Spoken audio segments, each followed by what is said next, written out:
Le droit des personnes séropositives, c'est surtout le droit à la vie, le droit d'exister, le droit de travailler, le droit de procréer, le droit d'être aimé, le droit de circuler sans que personne ne se pose la question si on est des bombes ambulantes ou non. Pour vous, qu'évoque la question des droits des personnes séropositives? La reconnaissance d'abord par le patient qui doit accepter l'information donnée par son médecin. D'autre part, la reconnaissance d'une manière générale par la société, que ce soit au niveau du travail, des assureurs. C'est pas parce que tu es séropositif que tu es un pestiféré, tu as des droits comme tout le monde. Ce droit à la vie, évidemment, ne va pas sans le droit aux médicaments. Donc, des médicaments pour tout le monde. Et ces médicaments permettent aux gens de vivre normalement, d'avoir une vie normale, de travailler et de ne pas être dépendant. Et de ne pas être pointé du doigt, c'est surtout ça. Ici, ce qu'on travaille, c'est la question de l'accès au droit pour tout individu. Et c'est ça qui est terrible, moi je trouve, c'est qu'on est amené à catégoriser les gens, et en même temps, je me dis que c'est vrai, il y a certainement des particularités. Je trouve que le combat, il est là aussi, hein, il est pour l'accès au travail, l'accès au déplacement, l'accès au logement, aussi bien de la personne handicapée que de la personne séropositive. Une société qui, quelque part, ne permet pas en Occident d'être ralentie, d'être affaiblie. Vivant avec le VIH et migrants, on a toute une tonne de paperasse. Moi, pour gérer ma maladie, j'ai au moins 10 classeurs et qui sont déjà même pratiquement pleines avec des autorisations de ci, des autorisations de ça, et que même moi, je n'arrive même plus à comprendre. On reste dans des clichés des personnes séropositives et que certains droits ne leur sont pas donnés pour des raisons tout à fait illogiques. Je pense aux préjugés qu'on peut avoir, par exemple, d'avoir un ami séropositif, du coup, voilà, c'est tiens, quelle est la relation qu'on peut avoir avec, est-ce que je reste quand même amie avec ou pas. Simplement aussi par rapport à un logement, où je sais que voilà, certains propriétaires peuvent avoir des clichés pour d'autres choses, mais j'ai déjà entendu en tout cas des personnes me dire voilà, mon propriétaire a appris que j'étais séropositif, il a mis fin à mon bail en prétextant n'importe quoi. Donc voilà, je pense qu'il y a encore beaucoup de travail à faire par rapport aux droits de manière générale. C'est interdit, disons, de ne pas avoir un certificat. On ne peut pas être inapte uniquement à cause du sida. Oui, on ne peut pas être inapte. C'est comme le diabète, des choses comme ça. Je reste quand même sur l'idée de la non-discrimination et d'égalité de traitement à l'embauche. Je pense qu'on peut faire valoir des obligations de prudence. Hein. Il y a ce que les juristes appellent la gestion de ses affaires en bon père de famille, en homme normalement prudent, en professionnel normalement soigneux, normalement consciencieux. Et là, effectivement, si le risque est haut, on doit avoir des réflexes de précaution de plus en plus importants qui peuvent aller jusqu'à demander une mutation. Il y a quelqu'un qui nous a transmis le VIH et tout ça, mais c'est quand même une responsabilité partagée, et j'imagine que ces personnes qu'on a aimées, qui nous ont contaminés, n'avaient pas l'intention de nous tuer, ni de rendre nos enfants orphelins. Donc, personnellement, je ne suis pas pour la pénalisation du sida. Des femmes dans 7 pays africains qui ont été condamnées parce qu'elles avaient transmis le virus VIH à leur enfant via l'allaitement. Et c'était des femmes qui n'étaient pas au courant qu'elles étaient séropositives. Et voilà, c'est la famille après qui leur a dénoncé. Et voilà, elles se sont retrouvées en prison.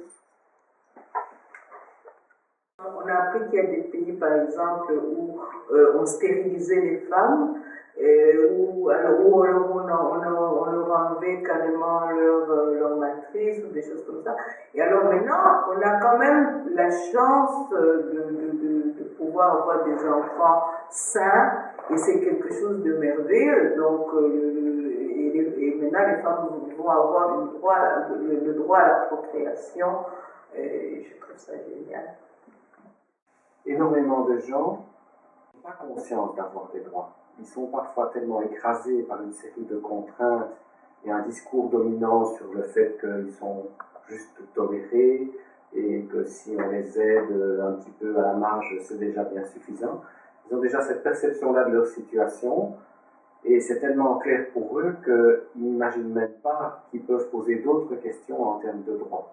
Et donc il me semble qu'un droit important pour les séropositifs et plus généralement pour toutes les personnes en difficulté dans notre société, c'est le droit d'avoir une information sur leurs droits, justement.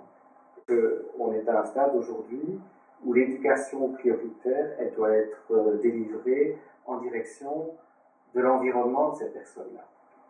Qu'il s'agisse de médecins, d'institutions de sécurité sociale, de réseaux d'enseignement, de réseaux associatifs, de toutes sortes d'institutions publiques qui parfois ne se comportent pas de façon tout à fait adéquate, ni tout à fait loyale, ni tout à fait légale même à l'égard des séropositifs comme à l'égard d'autres personnes en situation précarisée. Est-ce que ces questions ont été abordées durant la formation médicale? On parle plus du versant médical de la chose, donc de la maladie, de l'accompagnement médical du malade, mais très peu finalement de l'aide au respect des droits et à la tolérance des patients séropositifs.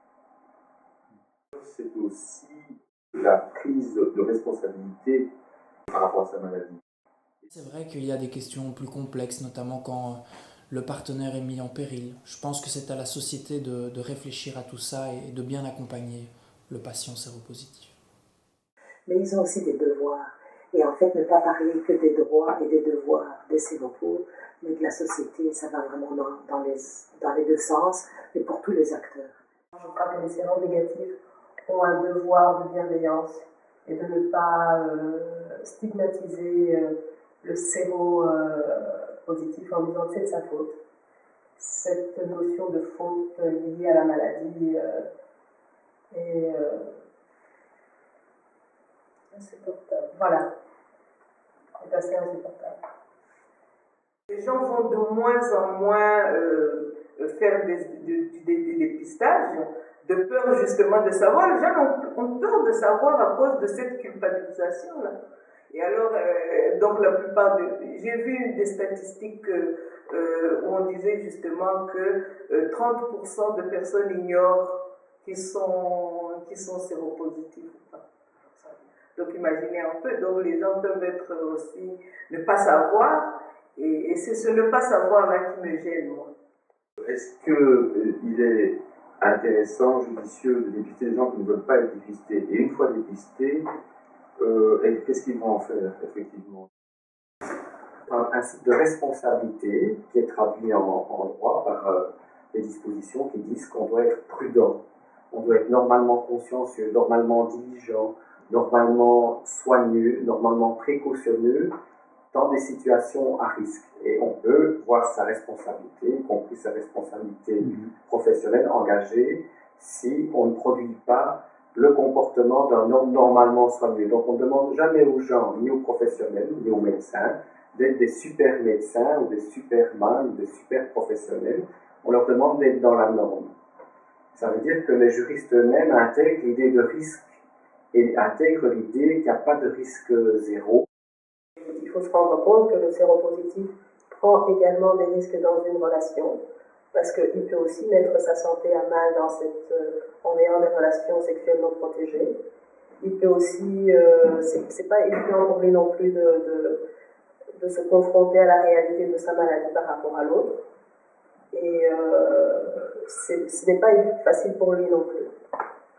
Les risques sont partagés, puisque la personne séropositive qui a des rapports non protégés attrape également. Il peut attraper par exemple l'herpès, l'hépatite C, ce qui ferait encore qu'aggraver son état. J'allais juste ajouter que dans la prévention, plus les gens sont au courant de leur maladie et se soignent, et moins la maladie se transmet. Comme chaque année, l'Africlinique organise une soirée débat dans la semaine qui précède la journée du 1er décembre, donc la journée de lutte contre le sida. Donc cette soirée débat aura lieu le 25 novembre, le jeudi 25 novembre à 19h, avec la projection d'un film qui s'appelle Sida, une histoire de l'AZT, qui parle en fait du premier médicament antiviral et de ses conséquences à la fois scientifiques, humaines, juridiques et de l'accès au traitement. C'est un film qui est bien documenté, assez intéressant, et par la suite on aura un débat avec des gens de terrain. Nous vous y convions. Chaque année, depuis 2003, nous créons un événement pour le public migrant et leurs amis. Et avant, on faisait des spectacles belgo-africains où plusieurs artistes africains, belges se réunissaient. Et cette année, depuis deux ans, nous faisons les nocturnes Séropo au restaurant Inzia. Et les gens viennent, disons, en solidarité soutenir. En Swahili, on dit polé, donner polé aux personnes qui sont séropositives, partager un repas avec eux. Les Ivoiriens disent yako. Et donc, alors à ce moment-là, les gens viennent, ils mangent avec eux, chacun paye sa part, mais on se réunit ensemble pour passer la journée mondiale de lutte contre le sida. Et cette année, on a ajouté en plus un vernissage de l'exposition de Fatoumata Sidibé. Les masques parlent aussi. Et ces masques qui parlent, c'est au fait, nous voulons que ce soit un prolongement de notre campagne de l'année passée. Notre campagne de l'année passée disait « Séropo, sortez de vos placards, vous avez droit à la vie ». Et cette année, les masques vous disent « Bas le masque ». Et c'est pour ça que nous allons inaugurer ça au restaurant Inzia. Ça se passera le 30 novembre de 17h à 20h, 37 rue de la Paix. Venez tous nombreux, nous vous attendons.